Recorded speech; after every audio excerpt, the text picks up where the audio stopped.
ini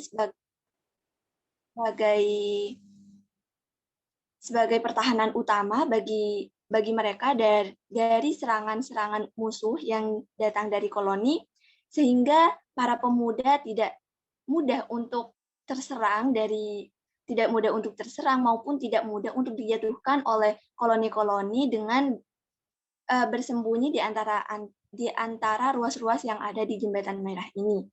Nah, selain itu juga saya tidak menemukan bahwa sebelum-sebelumnya sudah ada penelitian mengenai dibentuknya museum kawasan Jembatan Merah yang akan dibentuk untuk selain sebagai wisata, Jembatan Merah juga akan dikenalkan sebagai media yang tepat sebagai penyaluran acuan bagi para pemuda untuk menanamkan nilai-nilai luhur bangsa ya, seperti nilai-nilai historis yang pernah terjadi di Jembatan Merah ini, Bapak.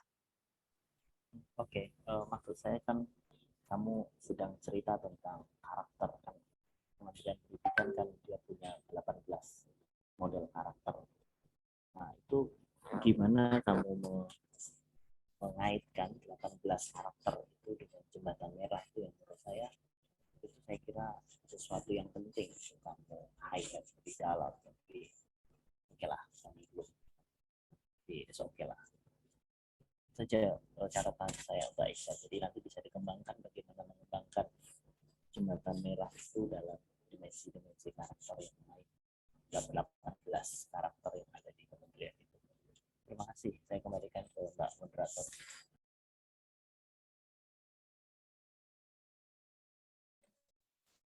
Baik, terima kasih Pak Beni Setiawan atas komentar dan juga pertanyaan yang diajukan. Mungkin selanjutnya saya persilahkan kepada Pak Jamil untuk memberikan komentar dan juga mungkin memberikan tanggapan mengenai presentasi dari peserta nomor 1. Disilahkan Pak Beni. Pak Jamil, mohon maaf. Ya. Terima kasih moderator. Moderatornya hebat ini. Oke. Iya.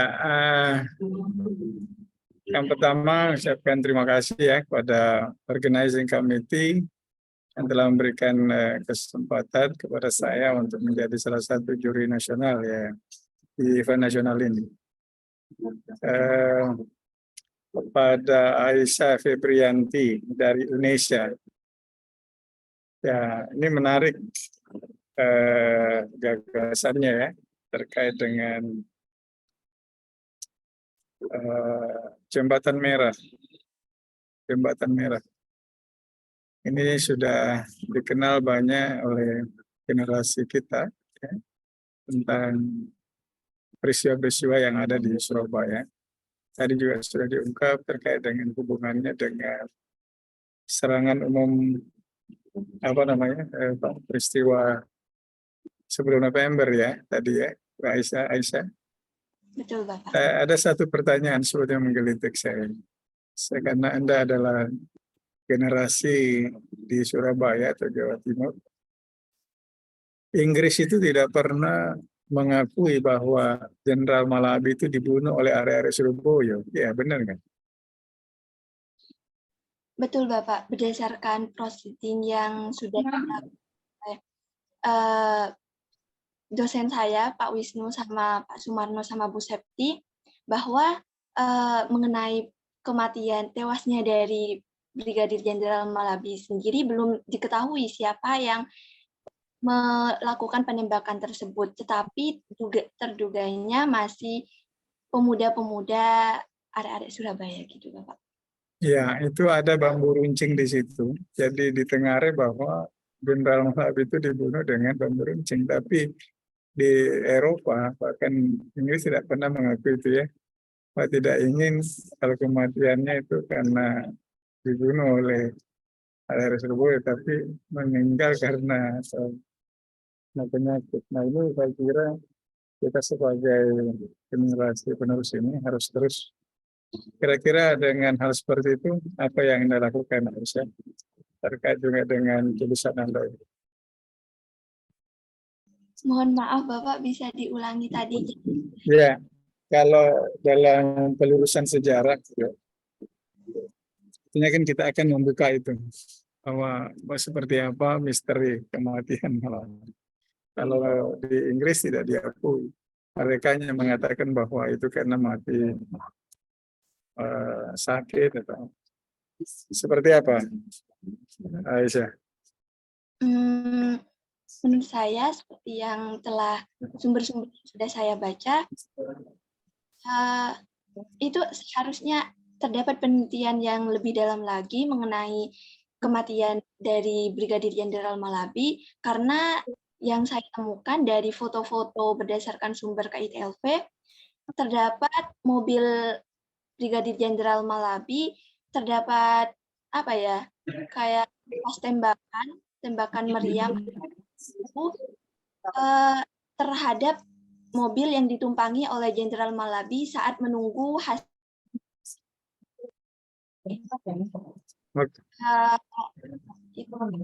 Ya, ya. Baik, baik Aisyah. Artinya kan perlu penelitian lebih lanjut lagi. Jadi semangatnya pemuda ini, generasi penerus ya, untuk terus bukan hanya soal itu, tapi banyak lagi sediasi raja bangsa kita, saya pikir, atau keterlibatan pemuda untuk bisa menggali. Saya ingin tanyakan lagi terkait ini. Berangkat dari gagasan itu, seperti apa sebetulnya potret karakter saat ini? Dan seharusnya harus bagaimana? Karena kan seperti yang kita ketahui bahwa ini lebih mengenai kenakalan remaja yang tawuran seperti tawuran, penyalahgunaan obat-obatan, kekerasan seksual. Jadi seharusnya karakter-karakter tersebut tidak mencerminkan nilai-nilai luhur bangsa seperti pemuda-pemuda terdahulu yang kuat, tetapi mereka menggunakan jiwa keberanian yang kuat tersebut pada hal-hal yang lebih kemerdekaan Indonesia. Sedangkan sekarang pemuda-pemuda sekarang lebih banyak karakter yang mengarah pada kenakalan-kenakalan remaja, yang mana karakter pemuda tersebut sehingga bangsa seakan tumpul yang lebih maju.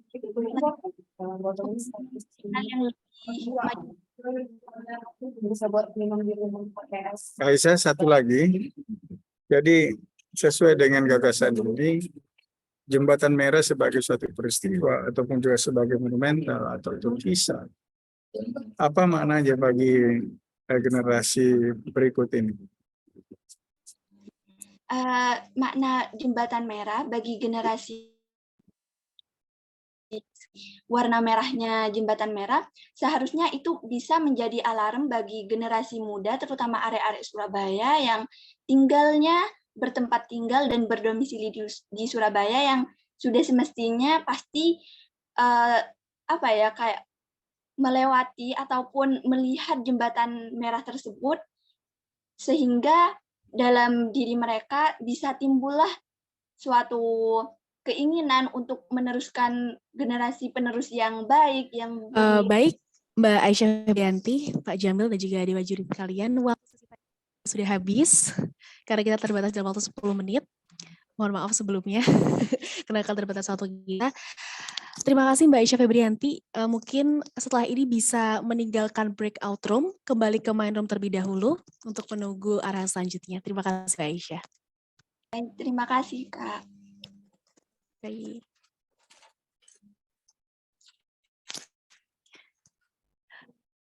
Baik, langsung saja peserta nomor 2, Alessandro Krishna dari SMA Jakarta sudah masuk ke main room, breakout room.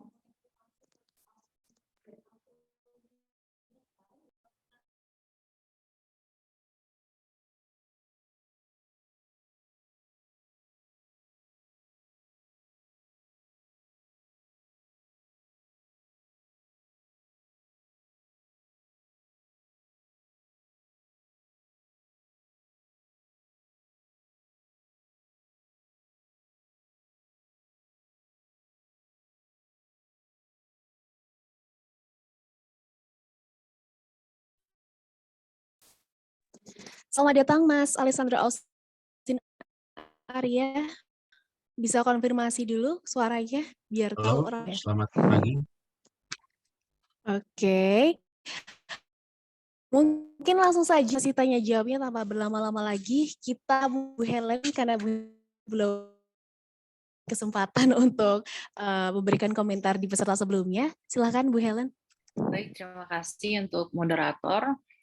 Oke, untuk Mas Alessandro ya.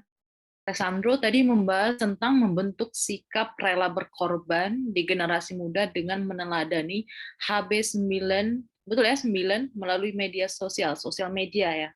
Nah, Mas Alessandro, ini dalam judulnya Mas Alessandro itu berbicara tentang sosial media. Sedangkan sosial media itu sendiri ada banyak banget gitu ya. Nah, Mas Alessandro, jadi saya ingin bertanya gitu, secara spesifik gitu, dapatkah Mas Alessandro itu mencontohkan satu media sosial yang memang dia itu dapat kira-kira, oh ini media sosial yang benar-benar bisa nih berkorban dari generasi muda. Nah, tolong berikan kayak satu contoh media sosial yang lebih spesifik dan juga bagaimana media sosial itu dapat menumbuhkan sikap rela berkorban di generasi muda seperti Pak Hamengkubuwono gitu. Silakan. Ini langsung jawab.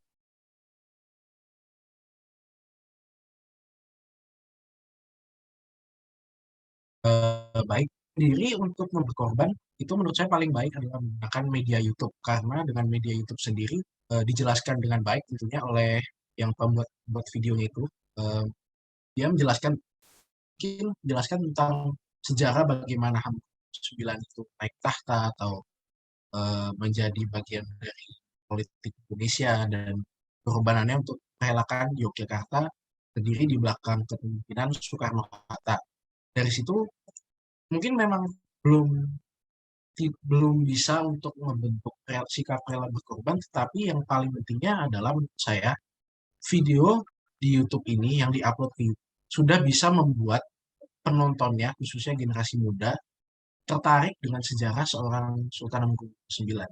Karena memang tidak mudah untuk sikap rela berkorban di generasi muda sekarang ini ya. Itu dari saya. Mau satu lagi Mbak? Oke, berarti Mas Alessandro sudah pernah ya menonton channel YouTube gitu yang membicarakan tentang hal ini yang kira-kira akhirnya Mas Alessandro berpikir tuh, oh iya media YouTube ini yang paling oke. Nah, kalau iya kira-kira media apa channel apa tuh biasanya yang Mas Alessandro tonton? Mungkin juga teman-teman mau tahu gitu ya. Baik, saya biasanya kalau pelajaran sejarah sendiri itu guru saya, khususnya guru sejarah Indonesia itu menampilkannya channel Pinter Politik. Nah itu dari Pinter Politik itu pembawaannya bagus dan saya tertarik. Dan saya pribadi itu biasanya untuk channel sejarah saya biasanya menonton channel Kings and Generals di YouTube dan juga Oversimplified. Itu pembawaan mereka tuh menarik dan saya karena sudah lama tertarik sejarah, jadi saya bisa masuk dengan baik lah gitu. Saya mengerti dengan baik dan itu dari saya sih itu. Oke. Baik, sudah cukup Bu Helen untuk komentar dan pertanyaannya? Oke, cukup Mbak. Oke, terima kasih. Kita lanjut ke juri selanjutnya. Mungkin kita persilakan kepada Pak Jamil untuk memberikan komentar dan juga pertanyaannya. Silakan Bapak. Ya, terima kasih moderator. Mas Alessandro Austin. Ya, suara saya terdengar ya. Mohon maaf kalau sudah agak berisik-berisik di sini. Iya, Ya. Pak. Ya, baik. Tadi sudah didalami oleh Bu Helen. Saya pikir saya hanya melanjutkan saja. Jadi ini bicara tentang keteladanan tokoh, ya, keteladanan tokoh. Kalau saya bertanyakan kepada Alessandro, apa reasoningnya, alasan mendasar ini dengan mengangkat tulisan ini terkait dengan keteladanan tokoh? Silakan jawab. Baik, jadi pertanyaannya tadi kan mengapa saya pilih Sultan Hamengkubuwono IX gitu ya Pak? Saya sendiri kan sekarang kan tinggalnya di Jogja gitu. Terus saya awalnya sebenarnya bingung untuk judul esai gimana. Terus akhirnya saya tiba-tiba kepikiran dengan salah satu buku yang pernah saya beli di Gramedia itu. Ini untuknya saya teringat dengan buku ini tiba-tiba gitu ketika pelajaran. Terus akhirnya saya berpikir eh, kalau memang untuk buat esai yang bagus, kenapa saya tidak menspesifikkan ke satu tokoh gitu. Nah, kata guru saya mungkin lebih baiknya seperti itu, dispesifikkan ke satu tokoh. Nah, akhirnya saya terpikir untuk, wah iya, kenapa tidak memilih Sultan Hamengkubuwono IX saja, dan karena saya sudah pernah membaca bukunya dan saya sudah mengerti contoh-contoh dari sikap pengorbanan yang dia sudah berikan kepada negara, ya saya pilih itu saja. Termasuk juga kan Sultan Hamengkubuwono IX menjadi salah satu tokoh penting dalam kemerdekaan Indonesia. Itu adalah alasan saya memilih beliau sebagai tokoh yang saya tulis di karya esai saya. Itu saja. Eh, ini kan tadi memilih dengan melalui media sosial ya. Iya, melalui media sosial dalam ini ya. Eh, Betul, Pak. iya, apakah dipandang efektif? Untuk menarik generasi muda bagi saya efektif, Pak. Karena generasi muda kan sekarang terpikatnya kepada sosial media atau pembaruan teknologi daripada buku. Kalaupun itu bukunya pun biasanya seperti PDF atau elektronik e-book. Nah, jadi menurut saya sendiri pemakaian sosial media itu saya katakan efektif dalam menarik perhatian seseorang untuk melakukan atau eh, menarik diri ke pembelajaran sejarah, khususnya pahlawan-pahlawan nasional. Gitu. Ya, tidak khawatir kalau misalnya apa yang di display kemudian maaf di skip. Berarti harus ada yang dibuat lebih menarik ya. Seperti apa kira-kira sajiannya? Pembuatannya yang lebih menarik, pastinya kalau menurut saya sendiri, paling awal adalah mungkin seperti tadi yang sudah saya jelaskan adalah video YouTube, karena penerangan video YouTube sendiri kan sudah jelas, dan itu sudah ada yang menerangkan.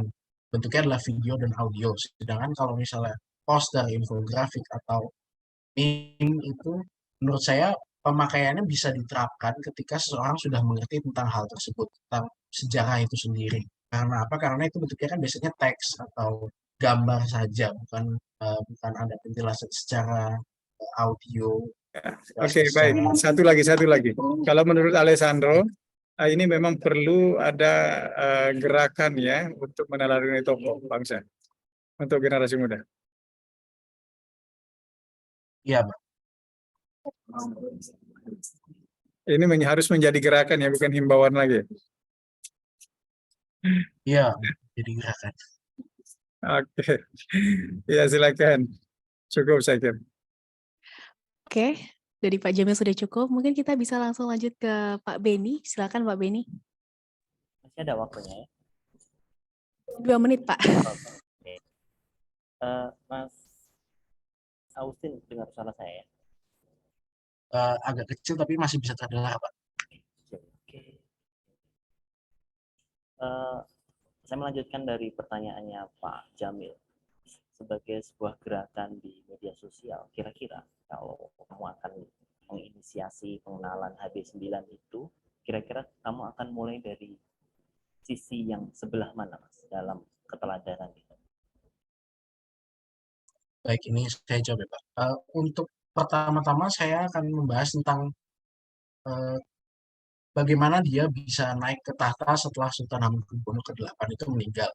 Dalam buku yang saya jadikan referensi tersebut, bilang bahwa dia ada sebuah kayak semacam perjanjian politik antara Sultan Yogyakarta dengan pemerintah Hindia Belanda waktu itu. Eh, ada negosiasi yang terjadi antara perwakilan pemerintah Hindia Belanda dengan Sultan Hamengkubuwono IX yang bisa dibilang alot atau susah untuk dilanjutkan terus-menerus, dan akhirnya di buku tersebut dijelaskan bahwa Sultan Hamengkubuwono IX itu mendapatkan wisik atau semacam bisikan dari leluhur yang menyatakan bahwa sudah ditandatangani saja, Belanda akan sebentar lagi akan pergi dari sini, atau dalam artian lain adalah Indonesia. Menurut saya itu adalah sebuah hal yang bagus untuk jadikan sebagai awalan untuk mengenal seorang Hamid 9. Itu dari bacaan Austin bisa langsung masuk, apa tidak terlalu sulit untuk memperkenalkan rekam jejak seseorang dari sesuatu yang sangat abstrak? Gimana kira-kira yang lebih konkret, yang kemudian media sosial itu kan sifatnya kan to the point ya. Tadi dikritik oleh teman Anda yang sesama dari The Brief, kelemahan, salah satu kelemahan media sosial itu kan tidak bisa memberi ruang deskripsi yang lebih konkret gitu. Karena pasti space-nya terbatas, kemudian orang kemudian melihat media sosial pun juga hanya sekilas, bahkan tadi disebut di skip. Gimana itu kamu memosisikan itu tadi dalam proses pengenalan Habib 9 yang luar biasa? Kalau untuk lebih konkret, mungkin saya akan memilih bagaimana seorang Sultan Hamid 9 dikenalkan dengan cara bagaimana dia telah berkontribusi kepada bangsa, misalnya seperti dia sebagai Bapak Pramuka Indonesia, lalu sebagai pencetus pembuat selokan Mataram. Jadi itu awalan yang bagus dibandingkan ya mungkin fisik atau bagaimana dia menjalankan negosiasi dengan pemerintahan Hindia Belanda waktu itu. Gitu. Oke, makasih. Baik, Pak. Baik, dari ketiga dewan juri sudah memberikan komentar dan juga pertanyaannya. So, terima kasih Mas Alessandro atas partisipasinya dan juga jawabannya yang sangat keren dalam sesi tanya jawab hari ini. Silakan meninggalkan breakout room, tapi jangan kemana-mana dulu, tetap stay di main room dulu, dan terima kasih. Baik, kita langsung masukkan peserta nomor 3, Mas Muhammad Rizky Al-Fatih.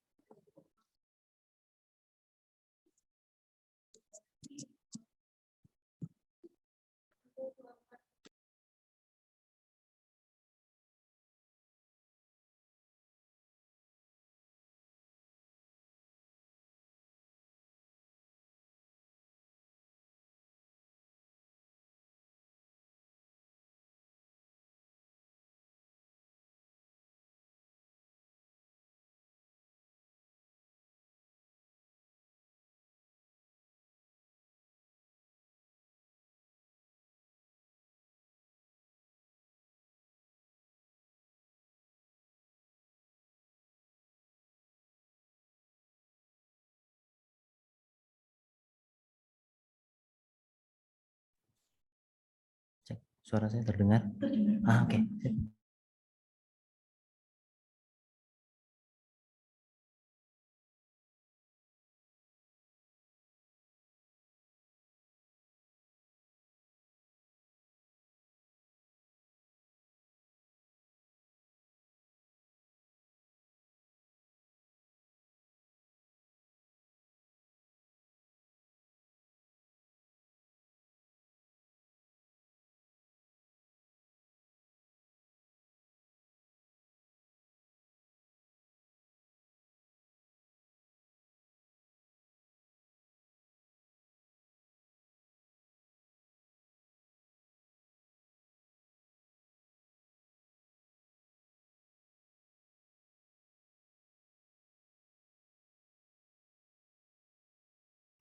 Selamat pagi Mas Rizky. Suara saya bisa terdengar Mas Rizky? Alhamdulillah bisa, Mbak. Oke. Langsung saja saya persilakan untuk Bu Helen untuk memberikan komentar kepada Saudara Muhammad Rizky Al-Fatih. Dipersilakan Bu Helen. Oke, Mas Rizky. Jadi Mas Rizky ini ketika presentasi juga cukup bisa menjelaskan esainya dengan cukup baik ya.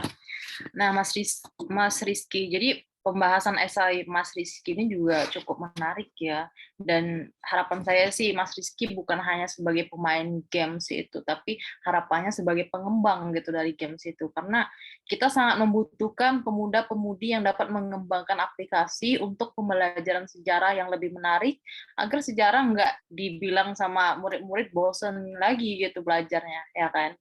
Oke. Nah, Mas Rizky, untuk pertanyaan saya ingin bertanya tentang urgensi nih. Kira-kira ada nggak sih urgensi dari esainya Mas Rizky? Nah, kalau misalnya ada, apa itu dan mengapa? Mungkin itu Mas Rizky. Baik, Ibu Ellen, terima kasih atas pertanyaannya. Izinkan saya menjawab pertanyaan tersebut. Untuk urgensinya, sudah tadi saya sempat singgung sedikit, ya ini mengenai konteks sejarahnya, Ibu. Seperti contoh kejadian seperti pemberontakan PKI Madiun dan sejenisnya, meskipun siswa itu tahu kronologisnya, tokoh-tokohnya, dan peristiwanya, tapi seringkali siswa ini bahkan tidak mengetahui di mana Madiun itu sebenarnya. Dan tidak hanya kasus perang-perang saja, namun juga beberapa kasus seperti kejadian contohnya peristiwa 3 Juli penculikan Kabinet Soekarno oleh Tan Malaka itu juga mereka seringkali tidak tahu. Atau bahkan yang paling simpel adalah peristiwa Rengas Dengklok yang dimana mereka hanya tahu nama tempatnya tapi tidak tahu lokasi sebenarnya di mana. Dan menurut saya ini juga urgensi selain itu adalah untuk mencapai tingkat historical thinking diperlukan pengetahuan agar bisa memperkuat imajinasi mereka. Karena memang imajinasi itu dalam sejarah itu sangat penting selain kita bisa mengumpulkan fakta dan verifikasi fakta. Seperti itu, Bu. Oke, thank you. Baik, sudah cukup dari Bu Helen ya, Bu. Kita lanjut ke Pak Beni, silakan Pak. Oke, makasih. Suara saya terdengar, Rizky? Alhamdulillah terdengar, Bapak. Oke, yes. Kamu menulis tentang apa pentingnya game ya. Mengapa kemudian game itu kamu tulis di sana ada sejarah dan harapan. Gimana kamu menyambungkan tadi gamemu kan tanpa harus menunggu kamu bisa melakukan sesuatu. Gimana menyambungkan tadi sejarah dan harapan, terus kamu terakhir tadi pertanyaan dari Ibu Helen tentang imajinasi sejarah. Bagaimana menggabungkan sejarah, harapan, imajinasi sejarah, dan permainan game RTS-mu itu. Gimana, Mas? Pak Beni, terima kasih atas pertanyaannya. Itu juga tadi sudah saya sampaikan meskipun baru saya singgung mengenai gamenya. Game RTS ini tidak hanya sekedar kita bagaimana mengalahkan musuh, tapi juga bagaimana kita itu sudah setelah memilih satu peradaban, kita mengatur peradaban tersebut. Baik dari sistem ekonomi, kita bisa defisit ataupun surplus dan sebagainya, itu kita bisa atur. Kemudian kita juga bisa mengatur militer untuk mempertahankan diri kita sendiri atau memperluaskan kekuatan kita.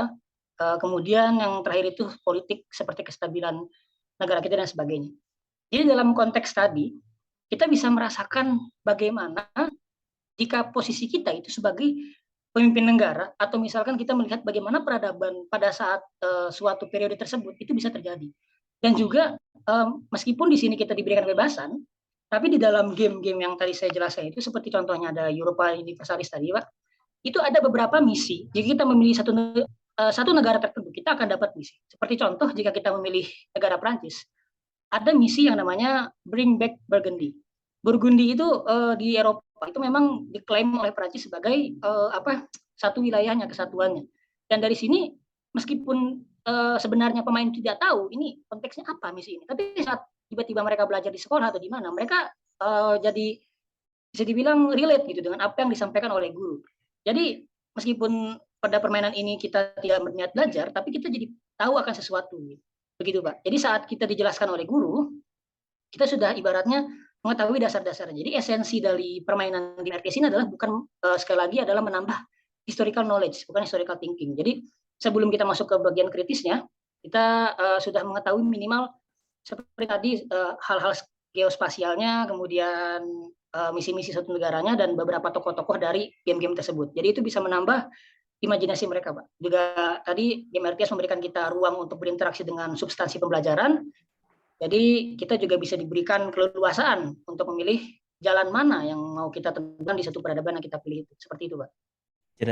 Berarti historical knowledge yang ingin Mas Rizky ancang itu nanti kita bisa seperti Hitler gitu yang menciptakan sejarah baru dalam proses panjang gitu. Benar, Pak, seperti itu. Karena memang gameplaynya itu bisa memakan, pengalaman saya itu menyelesaikan satu misi itu bisa sampai 3 hari atau 4 hari, Pak. Jadi memang sedetail itu permainannya. Seperti itu, Pak. Terima kasih. Oke, makasih. Makasih, Mbak. Oke, terima kasih Pak Beni. Kita lanjut ke Pak Jamil, silakan Pak. untuk memberikan komentar dan pertanyaannya. Iya, ini karena memang waktunya singkat-singkat aja ya. Iya, ini saya tertarik dengan ini. Artinya senang dengan generasi ini bahwa berpikir bahwa persoalan pembelajaran kita kan hingga kini apa namanya menjadi perhatian kita. Bagaimana misalnya subjek matter sejarah itu bisa diminati oleh para peserta didik kan. Kalau kita tahu bahwa dalam pembelajaran itu kita menerapkan metode pendekatan model, barangkali ini bagian dari model yang terbaru supaya bisa lebih tertarik ya tadi ya Rizky ya. Nah, tapi yang saya ingin tanya sedikit saja, tadi kan ada RTS itu real time strategy ya. Kemudian RPG itu apa? Itu role playing game, Bapak. Role playing, jadi game. Jadi sama juga dengan ada bermain peran ya yang biasanya, tapi dibuat dalam bentuk games. Games begitu ya. Nah, karena begini, ini kan kalau itu games, berarti kan ini nanti dalam proses pembelajaran di sekolah itu harus apa yang harus dimiliki, harus seperti apa prakteknya gitu. Baik, terima kasih Pak Jamil atas pertanyaannya. Sebelumnya mungkin saya izin konfirmasi dulu, Pak. Maksud saya di sini adalah bukan saya menerapkan game tersebut untuk di sekolah, namun sebagaimanapun juga ini kita kembangkan untuk permainan-permainan secara umum. Karena permainan itu sebenarnya memiliki dampak yang sangat besar dan bisa dimainkan oleh siapa saja. Saya bisa berikan contoh seperti game Legend dan Free Fire. Meskipun itu umurnya berbeda, anak-anak kita, pemuda kita, tapi mereka tetap memainkan game itu. Bahkan ada pengetahuan-pengetahuan yang sebenarnya tidak bisa digunakan, tapi mereka tetap tahu dan memamerkan pengetahuan tersebut. Gitu, Pak. Jadi saya mau membuat esensi game ini menjadi lebih disukai oleh banyak orang, dan juga selagi dimainkan oleh banyak orang, saya juga berpikir kalau kenapa tidak sekali kita masuki unsur-unsur pendidikan di dalamnya. Seperti itu. Dan juga sebenarnya bisa saja Pak, ini diimplementasikan di sekolah, namun menurut saya tidak bisa secara merata, karena memang game RTS ini kebanyakan itu hanya bisa dimainkan di PC, Pak, PC, laptop dan sejenisnya. Untuk di mobile itu masih belum cukup karena kompleksitas game itu tadi dan memang speknya harus lumayan memumpuni, Pak. Seperti itu. Ya, jadi artinya ini kan bisa jadi akan dicobakan juga mungkin ada formula strategi tertentu ya mungkin nanti didekatkan dengan dunia pembelajaran juga. Kemudian satu lagi bahwa apa namanya yang seperti ini kan ada pesan-pesan kan yang harus tersampaikan ya. Apa sebetulnya pesan tersampaikan singkat aja? Kalau menurut Rizky, artinya pesan apa sih yang di situ di apa RTS itu Baik. yang bisa. Untuk pesan-pesannya mungkin sebagai saya sebagai pemain game itu juga ini memahami konteks dari kepentingan manusia atau peradaban itu sendiri, Pak. Karena jika dalam game RTS ini kita kalau tidak kita yang menyerang, kita akan diserang oleh peradaban lain. Dan di sini kita bisa tahu juga alasan mereka kenapa menyerang kita dan sebagainya. Jadi ada pesan-pesan interaksi manusia di dalamnya seperti itu.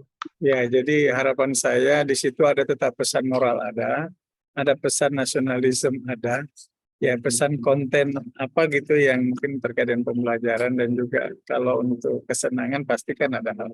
Jadi harus terintegrasi di situ. Saya pikir itu saja.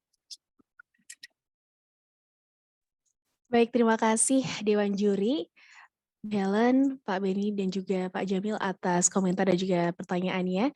Buat Mas Rizky juga terima kasih sudah menjawab pertanyaan dengan sangat excellent banget. Mungkin habis ini bisa meninggalkan breakout room, tapi tetap stay di main room dan menunggu arah selanjutnya. Terima kasih Mas Rizky. Terima kasih Mbak Tiwi. Siap. Kita langsung panggil peserta nomor 4. David Josel Krisna Rendita dari SMA Kolese de Brito, Yogyakarta.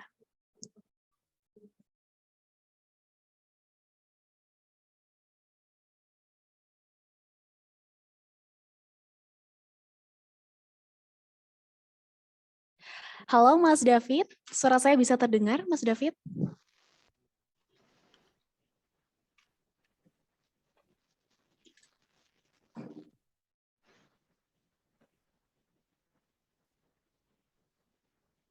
Oke, halo Mas David. Halo, halo. Oke, langsung saja kepada Pak Beni saya persilahkan untuk memberikan komentar dan juga pertanyaan. Silahkan Pak. Terima kasih, Dewi. Saya agak terusik dalam tanda petik dengan catatan Mas David terkait dengan kamu mengkritik media sosial yang menurut kamu tidak mampu memberikan sebuah ruang dialog dalam pembelajaran sejarah. Terus bagaimana kamu mengenalkan seperti tadi Monsinyur Sugio Pranoto kepada generasi muda termasuk kepada kolega Mas David? Tolong dijawab. Ini langsung dijawab aja ya? Atau gimana? Oh, oke. Berarti bagaimana saya mengenalkan media sosial sebagai pembelajar sejarah kepada kolega saya, berarti teman sebaya saya gitu, Pak? Ya, tadi kan kamu mengkritik bahwa media sosial itu tidak akan mampu memberi ruang dialog yang bagus dalam pengembangan pembelajaran sejarah. Terus sekarang mau pakai apa selain media sosial gitu kira-kira pertanyaan saya. Sebenarnya bukan media sosialnya yang buruk, tetapi medianya yang memberikan. Media dalam artian orang-orang yang memberikan informasi. Gitu. Jadi selama sebenarnya media orang yang memberikan informasi itu juga memberikan pengetahuan, nggak masalah. Gitu. Namun sekarang maraknya itu media-media sekarang, media berita sekarang itu seperti itu. Nah, Mas, kalau untuk bagaimana kemudian sebagai siswa yang ingin belajar terhadap pembelajaran sejarah itu terkait media sosial, ya simpelnya begini, Pak. Kan tadi kan saya pakai kerangka berpikir bahwa kalau media itu hanya punya hubungan satu arah kepada konsumen, jadi satu arah dan satu ke bawah itu.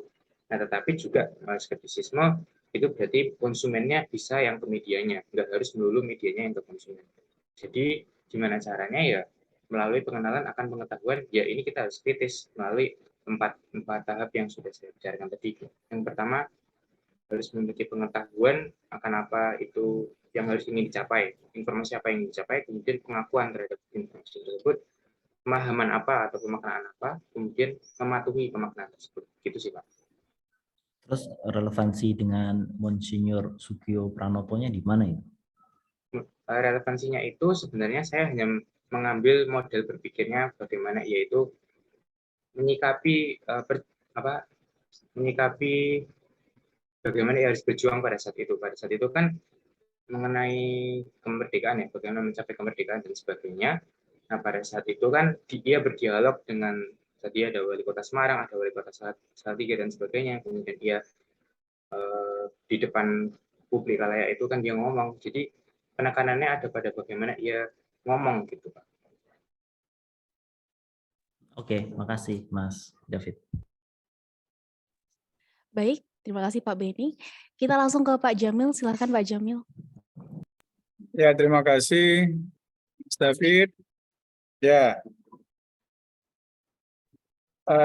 yang perlu saya sampaikan bahwa di event seperti ini kan banyak hal yang tentu yang akan kita nilai juga yang mungkin sudah disampaikan di briefing atau teknik briefing terkait dengan sistematika penulisan, kesesuaian tema, gagasan serta argumentasi Anda terkait yang kita.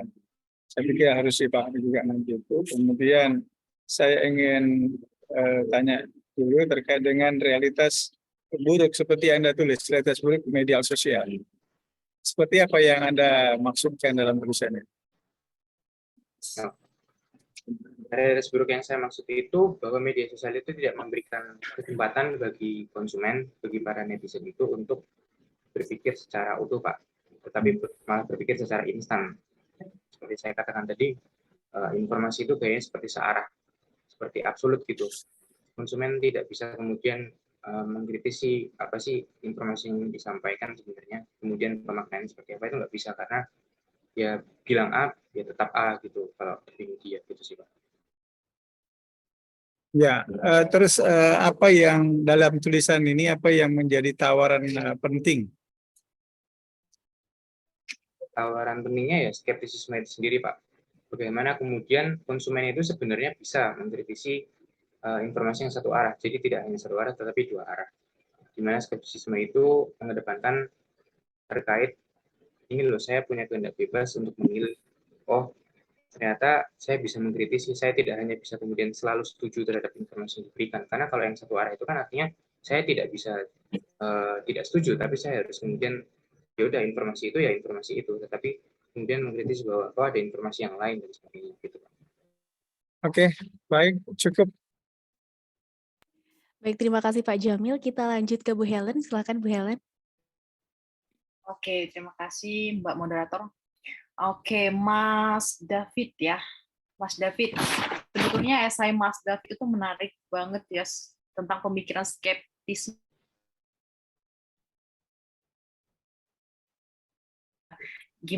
Dimana ketika kita mau berdebat gitu, maksudnya mau berkomentar di media sosial, kita tuh harus melakukan perenungan dulu gitu ya, harus berdebat dulu dengan pikiran kita sendiri gitu ya, agar ketika kita berada di media sosial kita ya nggak merugikan orang lain juga gitu. Nah itu menarik banget. Tapi yang harus menjadi catatan juga di sini kan tema yang diambil sama Mas David ini tentang penggunaan sosial media sebagai sarana untuk meneladani sikap pahlawan kemerdekaan tuh. Nah, sedangkan mungkin ini bisa menjadi bahan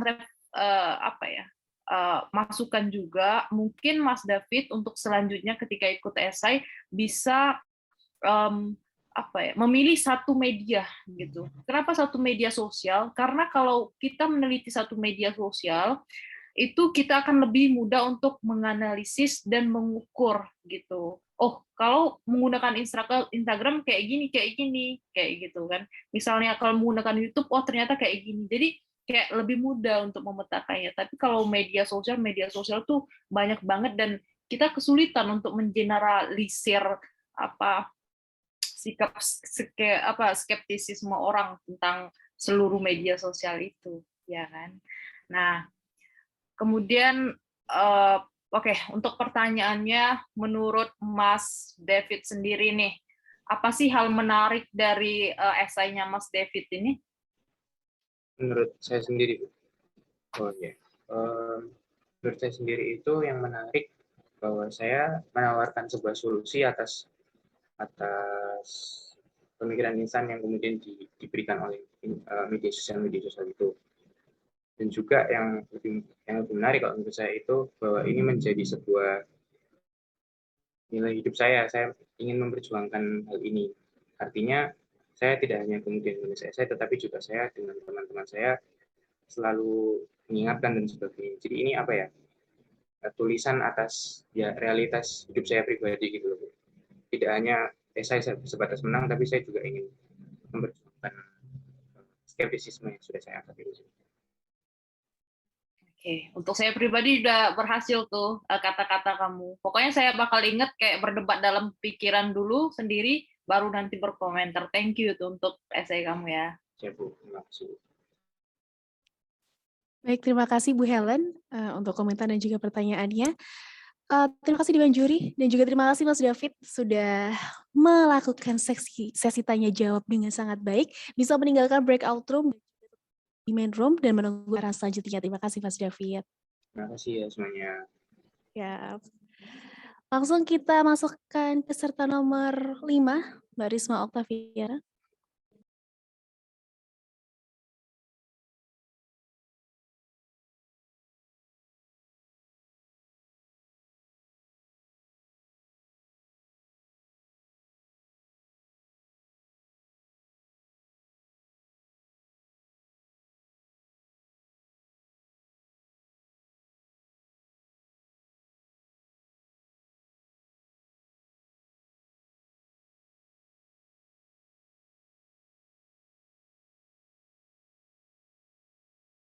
Selamat pagi Mbak Risma.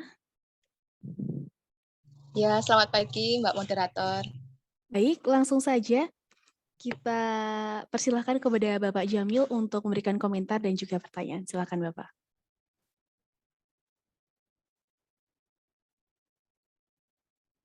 Ya, terima kasih. Risma Oktaviana ya. Sudah saya terdengar?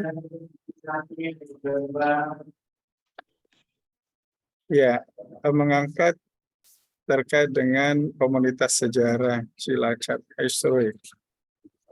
Ya, saya ingin menanyakan yang terkait dengan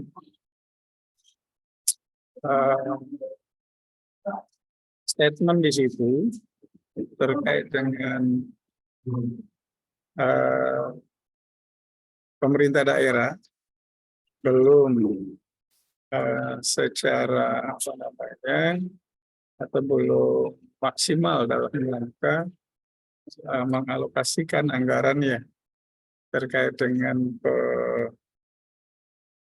pengelolaan cagar budaya. Apa benar seperti itu? Saya konfirmasi dulu ini. Iya Bapak, itu ada di berita yang diposting oleh akun Instagram Creative Story, itu tuh ada lingga yang tidak terdaftar ke cagar budaya. Itu kan dari 3 lingga itu 2 hilang karena dan nggak bisa dicari juga karena nggak terdaftar. Itu ada di Instagram, ada buktinya. Ya, kalau Mbak Risma ini prosedur untuk itu menjadikan sebagai cagar budaya yang dilindungi harus ada apa di sana? Harus ada badan apa atau ada setahu Anda? Bagaimana Bapak? Ya, Bisa diulang? ini kan terkait dengan yang belum dilaporkan atau belum diakui sebagai cagar budaya dan sebagainya. Seharusnya bagaimana? Pak Risma tahu nggak ada lembaga apa di sana begitu? Dinas Kearsipan dan Kebudayaan itu juga salah satu menurut saya badan yang memiliki kewenangan juga untuk melakukan pengarsipan data-data atau dokumen peninggalan sumber-sumber. Kalau tahu saya baru itu Pak. Nah, nanti kan ada namanya selain dari Balai Pelestarian Cagar Budaya, nanti ada TICP dari kabupaten kota, ya kan? Nah, tim cagar budaya. Dan itu nanti ketika itu suatu situs atau apapun namanya kemudian dijadikan sebagai cagar budaya, sebetulnya pemerintah itu nanti, apalagi nanti diusulkan untuk misalnya di APBD 1 maupun 2, nanti ada alokasi dana kebudayaan. Bahkan kalau sudah di pusat itu sudah ada. Jadi sebetulnya tinggal bagaimana pihak daerah mengupayakan itu dengan timnya supaya serius, supaya ada peninggalan-peninggalan bisa mendapat rekognisi seperti itu. Nah itu ya. Jadi ini kan terkait dengan pelestariannya. Sejarah lokal yang ada melalui media sosial. Seperti apa yang dilakukan, yang dianggap efektif itu? Kalau menurut saya, lihat dari postingan yang ada di akun Instagram Creative Story, itu misalkan komunitas itu akan melakukan kegiatan bersih-bersih tempat-tempat peninggalan bersejarah itu emang diumumkan melalui Instagram gitu ya Pak. Kemudian setelah diumumkan itu ada waktu dan tempat berkumpulnya itu di mana, itu nanti juga akan dikoordinasi oleh komunitas. Terus menurut saya itu langkah yang efektif karena seperti yang kita tahu sekarang itu generasi muda emang mainnya kan media sosial gitu ya Pak. Apalagi Instagram itu kan juga termasuk media sosial yang besar yang digunakan oleh masyarakat di Indonesia. Bagaimana hubungannya antara komunitas itu dengan pihak otoritas daerah? Kalau dengan pihak otoritas daerah, memang komunitas itu buat ini Pak, surat izinnya akan diajukan ke dinas yang terkait di situ. Terus juga melibatkan misalkan ke tempat bersejarah yang kerajaan Hindu-Buddha itu waktu itu ada benteng itu kan di situ juga melakukan perizinan dengan guru kuncinya, kemudian yang mengelola di tempat tersebut seperti itu. Ya, baik, terima kasih Mas. Silakan dilanjut. Baik, terima kasih Pak Jamil untuk komentar dan juga pertanyaannya. Kita persilakan untuk Bu Helen. Silakan Bu.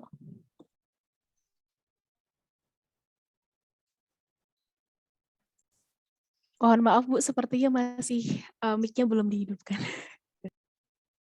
Oke, thank you Mbak Moderator. Oke, selanjutnya ini Mbak Risma ya. Mbak Risma Octaviana. Jadi saya jujur aja saya tuh cukup speechless gitu dan appreciate gitu. Ternyata ada loh NGO Cilacap History ya. komunitas yang dia bergerak terutama untuk mendokumentasikan arsip dan juga bidang-bidang sejarah. Saya sangat apresiasi itu, dan semoga NGO ini dapat berkembang terus dan semoga ada juga di kota-kota lainnya gitu ya. Karena pengalaman saya dalam meneliti sejarah gitu, tidak semua kota itu badan kearsipannya itu menyimpan arsip daerahnya gitu. Nah, mungkin dengan adanya NGO ini itu dapat membantu gitu para peneliti sejarah, arkeologi dan sebagainya gitu. Thank you juga karena telah berkontribusi gitu ya untuk komunitas ini. Nah, namun Mbak Risma balik lagi nih, untuk bidang komunitas penggiat sejarahnya saya akuin itu udah bagus banget ya. Nah, tapi untuk judul Mbak Risma sendiri tuh katanya kegiatan komunitas dalam upaya melestarikan sejarah lokal melalui media sosial. Tuh, balik lagi ke media sosial gitu, sama seperti teman-teman yang lainnya. Saya belum menemukan maksud media sosial yang Mbak maksud di tulisan esai ini tuh media sosial apa gitu. Nah, alangkah baiknya ketika Mbak Risma mungkin langsung to the point melalui media sosial YouTube misalnya. Nah, itu akan mudah banget Mbak menjabarkan, oh iya, komunitas penggiat sejarah Cilacap History ini melalui media YouTube udah gini gitu. Dan ini dampak yang udah didapat karena mengupload video itu di YouTube gitu. Nah, gini. Nah, itu mungkin masukan gitu dari saya. Tapi menurut Mbak Risma sendiri nih, sejauh apa sih komunitas penggiat sejarah Cilacap History ini melalui media sosial itu sudah memberikan dampak untuk masyarakat? Gitu. Silakan, Mbak. Baik, terima kasih Bu tadi atas masukannya. Kalau menurut saya sendiri dampak yang dilakukan oleh komunitas ini menurut saya sudah terasa gitu ya Bu ya, sudah ada. Karena saya ini pengikut, mungkin bisa dibilang pengikut awal atau followers awal dari komunitas ini, dan sekarang itu komunitas sudah followersnya sendiri itu udah sampai 6.900-an. Itu kan berarti ada progres gitu ya Bu, dan menurut saya ini progresnya juga cepat karena dari akun Instagram komunitas ini sendiri itu baru ada di tahun 2019, di mana lagi masa pandemi COVID gitu kan, dan di masa pandemi COVID itu sendiri kami, terutama saya sendiri yang saya rasakan sendiri ya Bu, ini dampak yang saya rasakan sendiri dari kehadiran komunitas itu adalah literasi saya memang kurang, terutama tentang sejarah di kota saya sendiri. Kemudian dengan hadirnya komunitas itu membuka persepsi saya yang baru, dan biasanya kan kekurangan dari sejarah itu kita malas mencari sumber ataupun ada tapi hanya sekedar tulisan-tulisan saja. Tapi dari komunitas ini tuh mampu istilahnya membungkus tentang informasi situs-situs sejarah di Cilacap itu dengan bahasa yang menarik, dan postingan-postingan di akun Instagramnya itu juga menurut saya bagus-bagus Ibu. Itu yang dampak saya rasakan sendiri. Kemudian untuk yang luarnya itu dari kunjungan, dari program kunjungan yang dilakukan oleh komunitas itu tuh menarik perhatian dari masyarakat, sehingga misalkan komunitas itu mengadakan kunjungan waktu itu ada ke Benteng Pendem gitu kan. Itu ternyata mendapat respon yang baik dari masyarakat, banyak masyarakat yang ikut dalam kunjungan tersebut.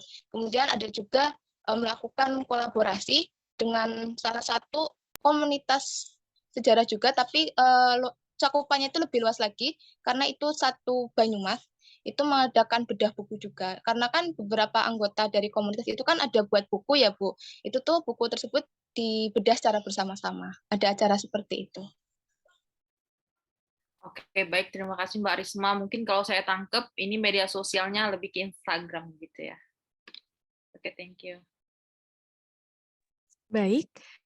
Sudah cukup ya ini Bu Helen? Oke. 32 menit Pak Beni mau memberikan komentar mungkin? Nggak apa, nanti kita kasih toleransi waktu 1 menit. Silakan Pak Beni. Oke, Risma, tren riset sejarah mengenai sejarah lokal ini kan increase lah beberapa tahun terakhir ya, meningkat cukup tinggi.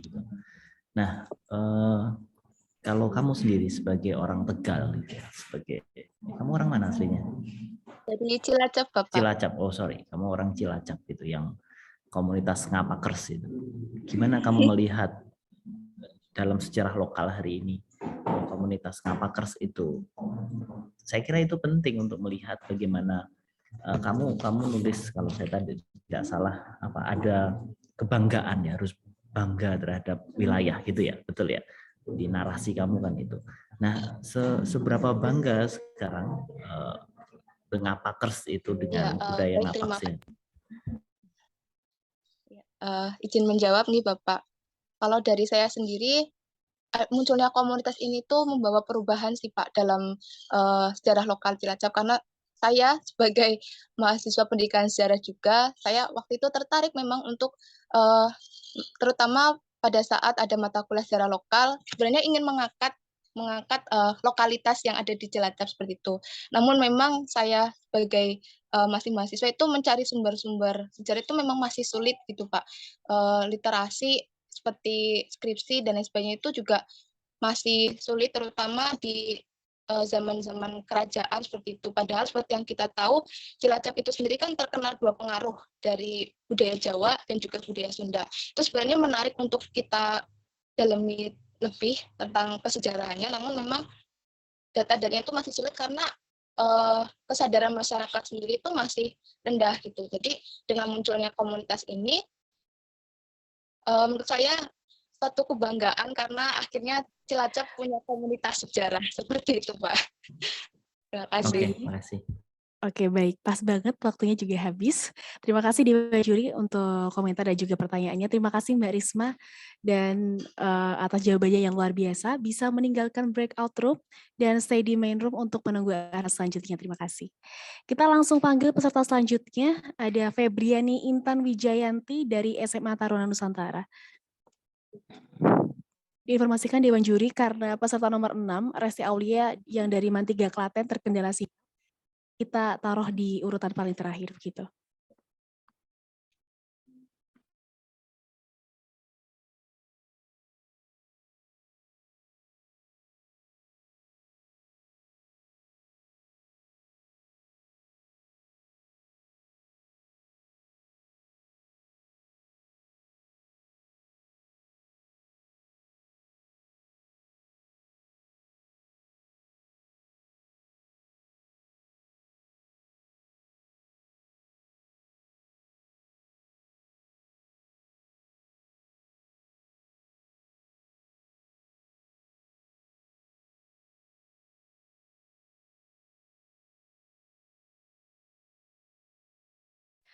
Halo Mbak Febrianti Intan Wijayanti. Iya? Siap, Kak. Oke. Mungkin bisa kita silakan terlebih dahulu untuk Bu Helen memberikan komentarnya. Silakan Bu Helen. Baik, terima kasih Mbak. Oke, ini adik ya. Adik Febriani Intan Wijayanti. Siap, Ibu. Oke, Febriani ya. Febriani, saya sangat appreciate sekali ya. Kamu anak SMA nih udah berjuang nih di tingkat nasional. Terus apa nih? Itu lagi lawannya anak-anak kuliah lagi ya. Keren kamu. Nah, Febriani, tadi kan Mbak udah lihat tuh kamu upload di feed-nya ya. Ada 6 post ya. Siap, Nah, Ibu. Benar, Bu. Oke, kayak paskib ya. Siap, Ibu. Oke. Nah, Dek Febriani, jadi harapan kakak setelah ini Dek Febriani tetap upload ya di Instagramnya ya, karena kan insight-nya banyak banget itu. Tadi kan kakak lihat baru 6 post tuh. Nah, setelah ini harapan kakak Dek Febriani dapat aktif gitu upload tentang sejarah, terutama.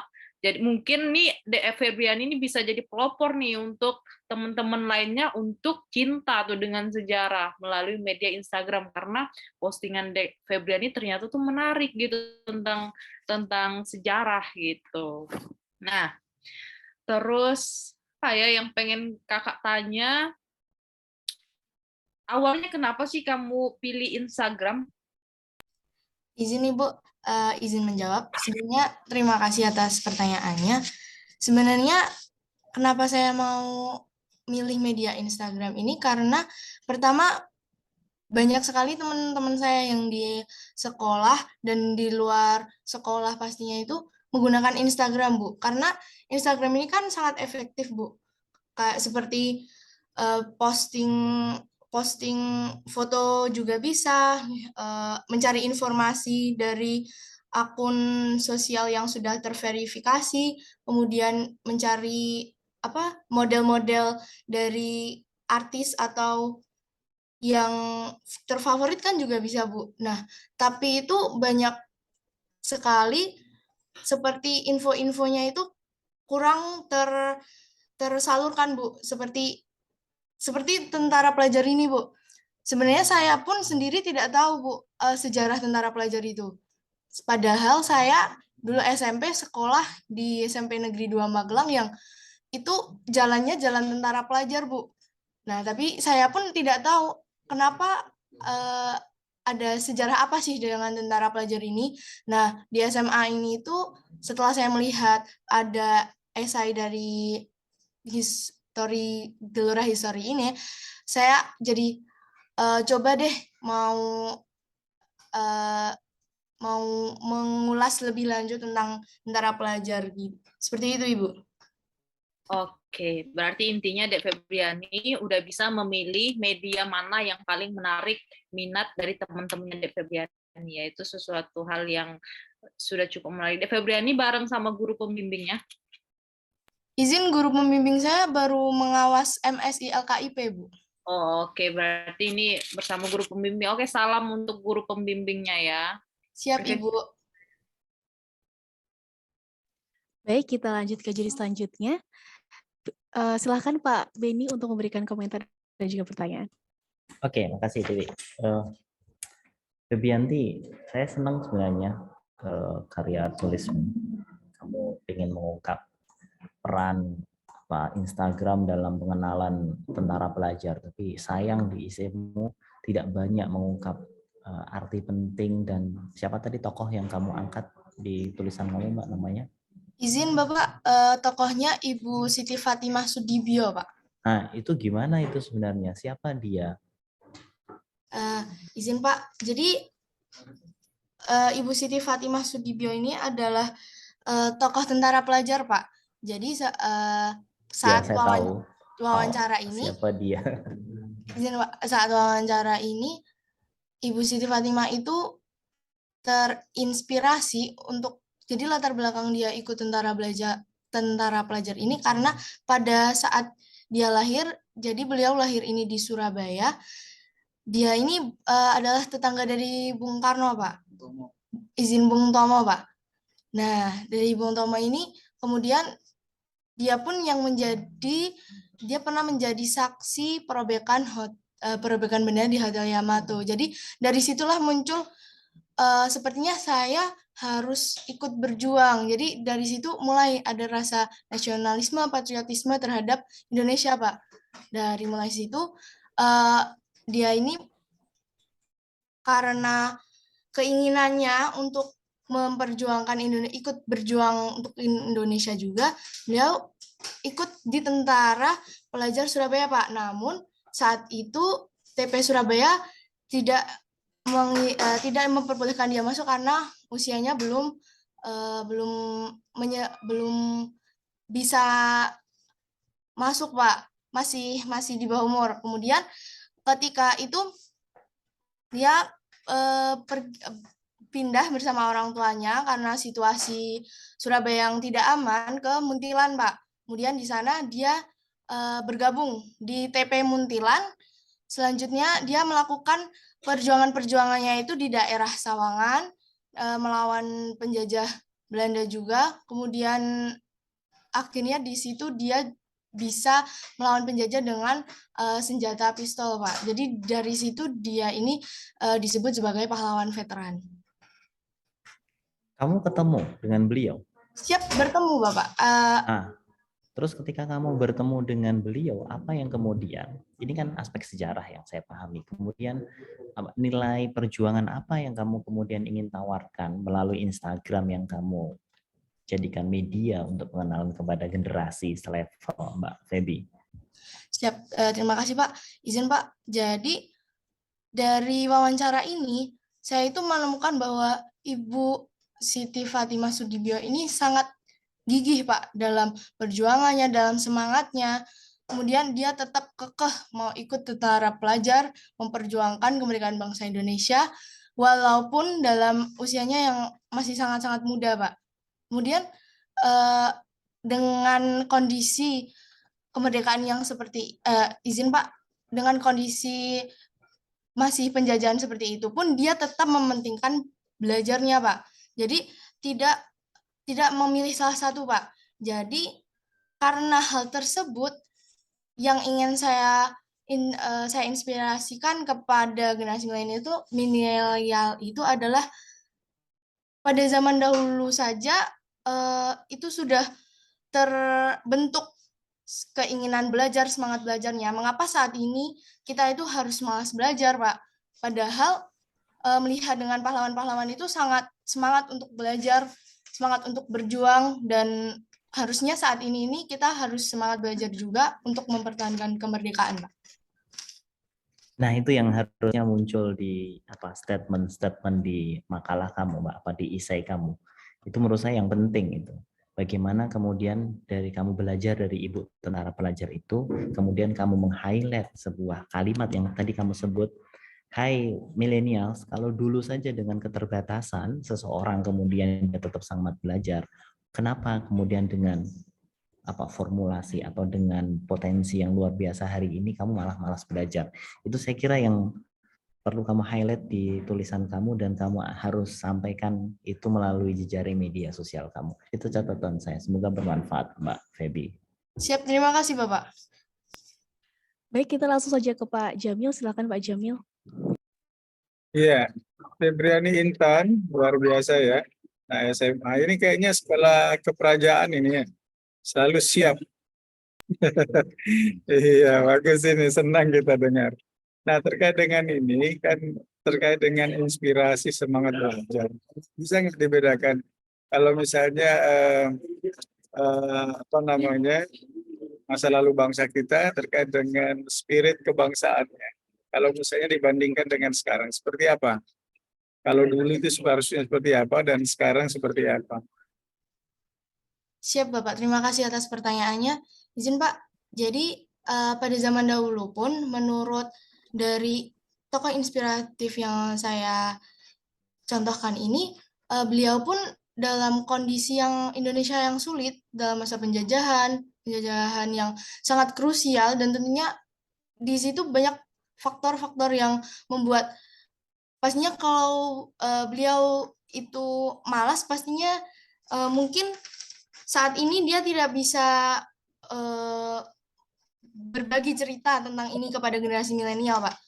Dan karena beliau mampu untuk memberikan inspirasi seperti kegigihannya dalam belajar, dalam tentara pelajar itu pun dia tetap berpendidikan ilmu alam, ilmu sosial, berhitung dan bahasa. Nah, kalau misal pada zaman sekarang ini kondisinya malas belajar, dan faktanya memang itu benar terjadi Pak, malas belajar, dan mungkin saya pun juga kadang merasakan malas belajar Pak, dan dengan saya kemarin wawancara ini, saya juga merasakan bahwa semangat juang ibu ini tuh sangat kuat Pak. Pada zaman dahulu yang sangat-sangat krusial pun dia tetap semangat belajar. Nah, pada zaman sekarang saja yang walaupun penjajahannya tidak secara fisik, harusnya kita tetap belajar Pak. Tetap berpendidikan, karena dengan berpendidikan itu nantinya kita bisa memajukan Indonesia lebih maju Pak.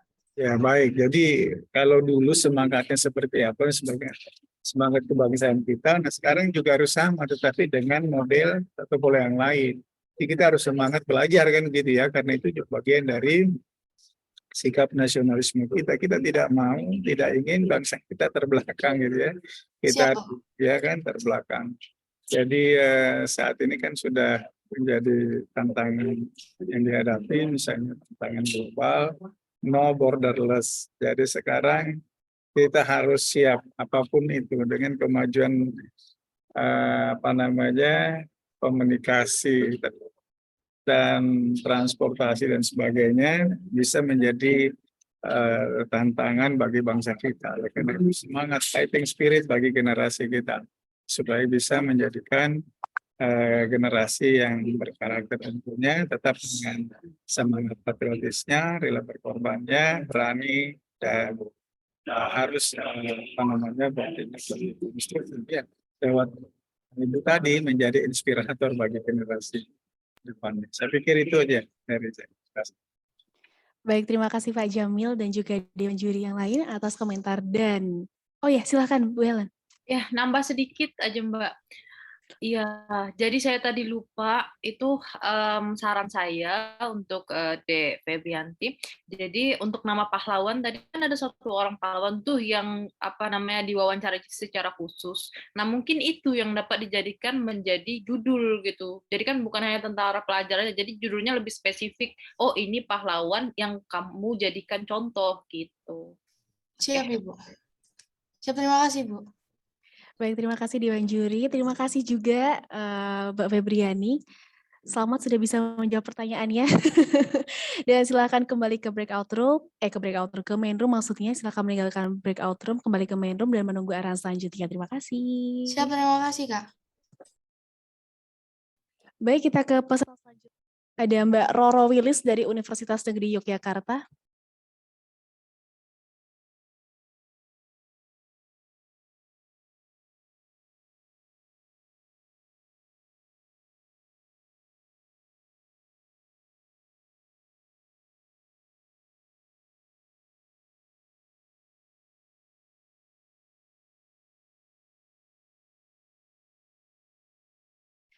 Selamat pagi Mbak Roro. Selamat pagi Mbak Moderator. Baik, langsung saja saya persilahkan ke Pak Jamil terlebih dahulu untuk memberikan komentar dan juga pertanyaan. Ya, terima kasih Mbak Roro from Wales. Putri Wales. Maaf ya, Roro Wilis. Ya, mengangkat tentang revitalisasi budaya literasi Kartini di era digital milenial. Ya, menarik ini ya. Karena sekarang ini concernnya pemerintah kita, bahkan Pak Jokowi sudah mencanangkan mengenai literasi dari berbagai hal, termasuk literasi budaya, literasi digital dan sebagainya. Ini literasi terkait dengan sejarah tokoh bangsa kita yaitu Kartini. Singkat saja, seperti apa sih pandangan Roro terkait dengan Kartini? Menurut saya Pak, Kartini itu mengapa saya yang mengambil Kartini? Karena Kartini itu merupakan tokoh pejuang kemerdekaan perempuan yang hebat sekali. Karena saya tadi sudah memaparkan kebebasannya itu terbelenggu Pak. Jadi kalau dari sudut pandang bangsa Eropa dia itu ya kasta yang nomor belakang sendiri, pribumi. Kalau menurut budaya Jawa dia ditempatkan sebagai konco wingking. Dia kan bangsawan Jawa ya Pak. Kalau menurut argumentasi saya, dia itu harusnya ya menjadi paru-parunya budaya Jawa pada waktu itu. Tetapi dia bisa mendobrak mendobrak budaya itu dengan melakukan sejumlah contoh-contoh literasi yang tadi saya Mbak Roro, kehadiran Kartini adalah sebagai pejuang kesetaraan perempuan ya. Nah, terus bagaimana pada masa itu kesadaran perempuan Jawa dengan hegemoni dari emansipasi wanita di Eropa? Apakah kalau menurut saya yang paling tahu tentang komparasi antara kedua hal tersebut ya mereka yang membaca Pak. Jadi Kartini itu tidak terlalu menggemborkan tentang hal itu. Dia hanya sebatas ya mendirikan sekolah Kartini. Pokoknya perempuan Jawa itu bisa baca tulis, bisa sekolah membatik, bisa sekolah memasak, ya seperti itu saja Pak. Maksud saya mungkin dijelaskan tetapi tidak sebegitu mendetail tentang gerakan feminis yang sebegitunya gitu. Jadi menurut saya seperti itu Pak. Bagaimana semangat Kartini saat ini? Ya, semangat Kartini saat ini. Ini ya unsurnya subjektif sih Pak. Menurut saya ya Kartini seperti halnya saya mungkin angka literasinya mungkin sedikit kurang.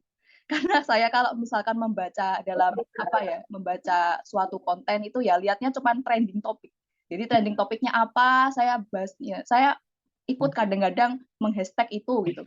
Kalau Kartini sekarang seperti itu, ada juga Kartini yang ya cukup berhasil. Seperti halnya tadi saya sebutkan ada Megawati Soekarno Putri, ada kemudian Najwa Shihab, ada Maudy Ayunda dan sebagainya. Menurut saya ya Kartini sekarang itu beraneka ragam, Mbak. Jadi tidak terkungkung oleh budaya, tetapi juga kebebasannya itu secara realistis ada.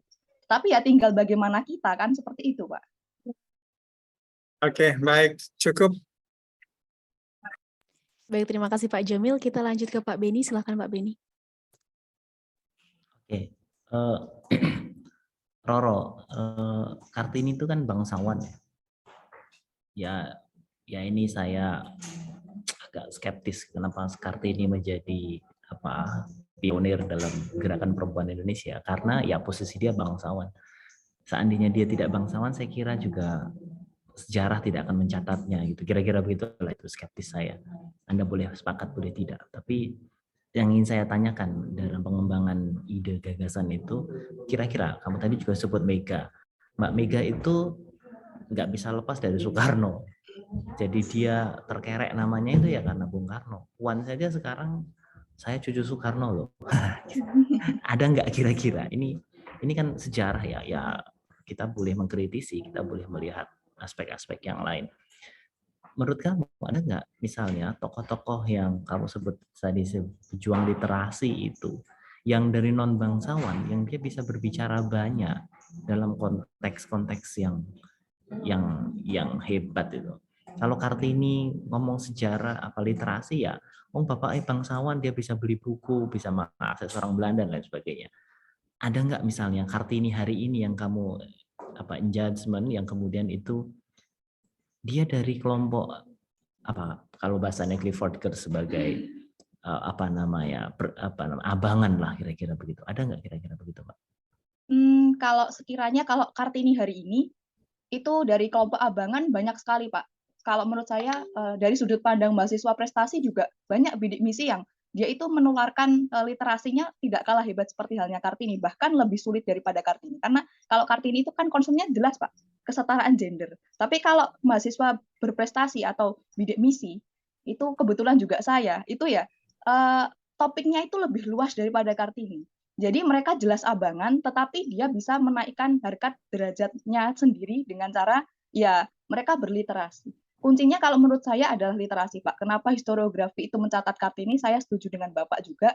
Kartini itu seorang bangsawan. Makanya itu dia bisa mengakses pendidikan yang setingkat ELS, ya walaupun setingkat ELS sekarang setingkat SD, bisa baca tulis, tetapi itu kunci dari segalanya. Menurut saya kok seperti itu ya, Pak. Nah, maksud saya itu, kalau Kartini itu kan sudah common sense lah ya. Ya sudah biasa lah, tapi kalau kamu kemudian bisa menilik sejarah, kamu bisa ngomong lah Kartini oke, begini, dia bangsawan bisa ngomong, tapi hari ini misalnya anak-anak bidik misi itu juga bisa ngomong loh literasi, anak-anak bidik misi itu juga bisa ngomong loh hal-hal. Nah itu yang saya kira itu tarikan sejarah yang kemudian itu kita bisa belajar itu loh. Kita kemudian bisa meletakkan kajian-kajian sejarah itu kepada sejarah yang objektif. Nah itu yang saya kira anak-anak pendidikan sejarah harus masuk di diskusi-diskusi yang cross line itu. Itu catatan saya untuk Mbak Roro. Matur nuwun. Nuwun, Pak. Baik, terima kasih Pak Beni. Kita lanjut ke Bu Helen. Silakan Bu Helen. Oke, baik, terima kasih moderator. Oke, jadi Mbak Roro Willis ya. Mbak Roro ini membahas tentang revitalisasi budaya literasi Kartini di era digital milenial ya. Oke. Jadi sebetulnya tidak ada yang salah gitu ya dengan pemilihan judul maupun esainya tentang Kartini gitu. Nah, namun rasanya sudah cukup banyak tulisan mengenai Kartini gitu ya. Itu kayak udah menjadi rahasia umum gitu ya. Nah, jadi sebetulnya mengapa Mbak Roro ini memilih Kartini gitu sebagai pembahasan dalam esai ini? Kenapa tidak mencoba menelusuri pahlawan lain yang mungkin ternyata selama ini belum tereksplos gitu, yang out of the box gitu. Jadi menciptakan literasi baru itu di dalam esainya. Oh ternyata ada loh pahlawan lain selain Kartini itu yang ternyata dia juga budaya literasinya bagus gitu. Nah, gimana tuh menurut pandangan Mbak Roro?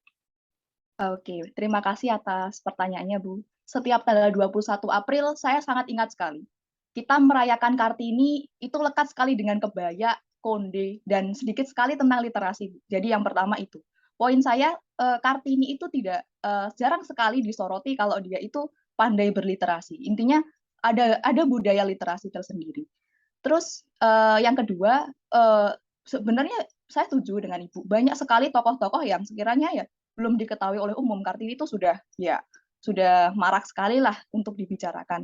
Tetapi menurut saya, Kartini itu merupakan tadi yang saya bilang, tokoh yang sangat hebat. Tokoh perempuan ya Bu, dulu itu kebebasan berekspresi itu sangat jauh sekali dari kata, sekarang itu kita enak sekali menurut saya. Perempuan itu kalau zaman dulu itu terbelakang seperti tadi, pernyataan saya tadi. Jadi kalau menurut saya, penjajahan Belanda juga dia ditempatkan di posisi akhir, dalam segi budaya Jawa juga dia ditempatkan dalam posisi akhir juga, budaya konco wingking lah. Kalau saya menyebutkan Insinyur Soekarno dan kemudian Muhammad Hatta atau serangkaian tokoh-tokoh pejuang kemerdekaan lain yang tidak kalah kondang, itu menurut saya ya kalau laki-laki itu lebih bebas lah untuk berekspresi daripada perempuan. Kalau menurut saya seperti itu. Jadi dua alasan itu yang tiga juga ada kedekatan mungkin intelektual dan emosional. Saya yang setuju dengan Kartini bahwasanya perempuan itu juga bisa berliterasi, tidak hanya 3M, acak, masak, dan mana. Seperti itu menurut saya. Oke, that's okay, nggak masalah. Misalnya udah setuju banget tuh sama Kartini, nggak masalah buat itu tulisan tentang Kartini. Tapi mungkin untuk selanjutnya, mungkin teman-teman lain butuh nih tulisan Roro yang tidak hanya tentang Kartini gitu kan. Jadi mungkin lebih ke sejarah perempuan yang lebih umum lagi tuh lebih keren lagi gitu. Oke, thank you. Baik Bu, terima kasih atas sarannya. Baik, terima kasih Dewan Juri atas komentar dan juga pertanyaannya. Terima kasih Mbak Roro. Dan selama sudah menyelesaikan sesi tanya jawab, silakan meninggalkan breakout room dan kembali ke main room untuk menunggu arah selanjutnya. Terima kasih Mbak Roro. Baik, kita ke peserta terakhir, Dewan Juri, yang tadi sempat kita lompati. Ada Resti Aulia dari MAN 3 Klaten.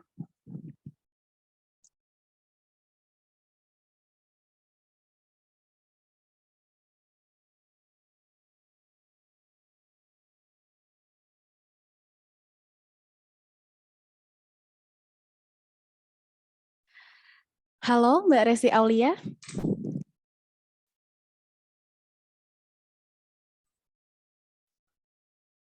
Halo, Kak. Oke, bisa menangkap suara saya ya?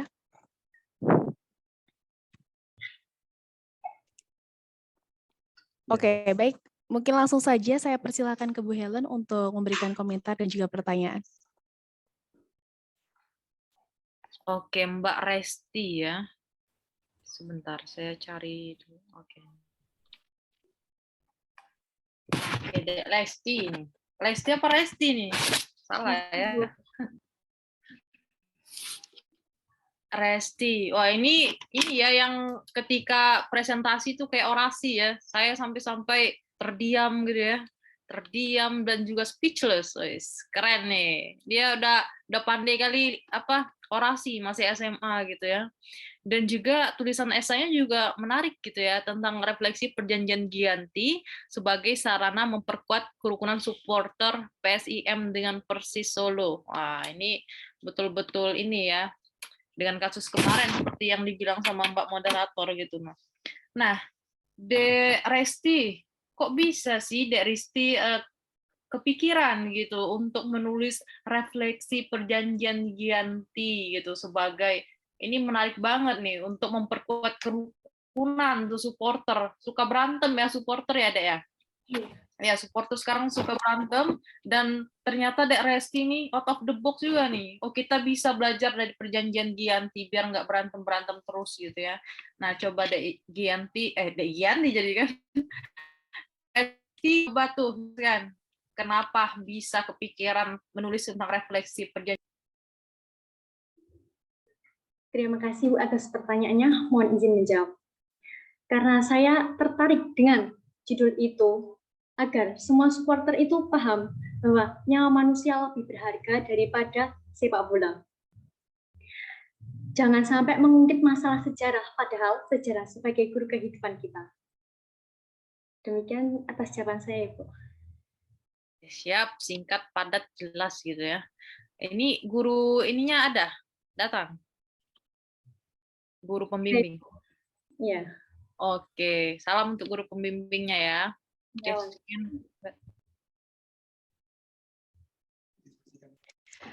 Baik, terima kasih Bu Helen. Kita lanjut ke juri berikutnya. Pak Jamil, silahkan Pak.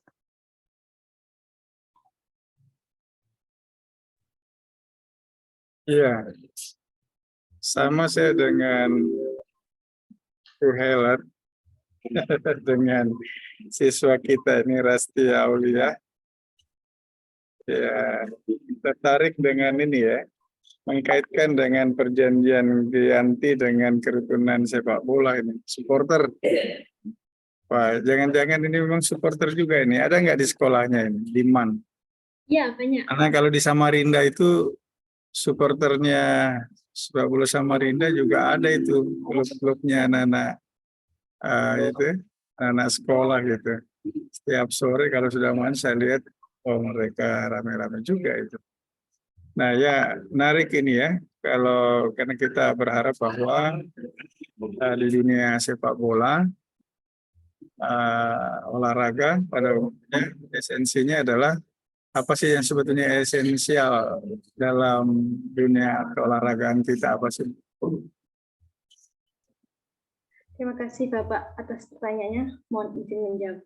Esensial dari sepak bola ini adalah penting untuk bagi kita semua karena olahraga adalah permainan yang tidak dapat memberikan kita. Namun persepak bola ini juga merugikan, juga menguntungkan. Merugikan karena dapat merusak fasilitas dan korban jiwa. Menguntungkan dalam hal bisa menambah banyak teman ataupun bisa tahu antara supporter ini dengan itu. Ya, jadi esensial itu adalah sportivitas, persaudaraan, dan juga saling menyatukan, ya kan? Seperti itu. Jadi berangkat dari situ bahwa pasti setiap klub pasti akan ada pendukung, ya kan? Pendukung, tapi fanatiknya jangan sampai berlebihan, ya kan? Ya, jadi kalau misalnya antara PSIM dengan Persis Solo, kalau ditarik dari sejarah barangkali memang dulu ada, ya kan? Tapi jangan sampai juga terjadi di sepak bola, gitu ya, antara supporter, kemudian ada apa namanya, jadi ini memang harus kerukunan lah, karena intinya tadi apapun yang terjadi ya, bahwa sepak bola klub itu artinya untuk muaranya nanti ke sepak bola nasional kita. Ini apa namanya saya anggap bagus ya kalau generasi muda, terutama para siswa kita berpikir untuk itu. Ini harus kita gelorakan. Seperti apa ini? Anda sebagai siswa untuk menggelorakan itu bahwa harus apa namanya dalam dunia sepak bola kita harus terjadi kerukunan terutama supporter, apalagi baru-baru saja terjadi di Malang ada seperti itu. Silakan. Kira-kira seperti apa Anda menyampaikan? Terima kasih Bapak atas pertanyaannya. Mohon izin menjawab. Dengan kondisi seperti ini, kita harus mendukung klub kita secara sportif. Jangan sampai kita menggunakan emosional. Jangan mengungkit masalah sejarah. Karena sejarah itu penting, bukan untuk diungkit-ungkit. Sudah. Singkat. Iya, Historia Magistra Vitae. Ya, itu ya yang tadi disampaikan. Ya, cukup. Baik, terima kasih Pak Jamil. Kita ke Dewan Juri terakhir, Pak Beni, silakan Pak. Oke, makasih. Resti, virtual background-nya dimatiin aja coba.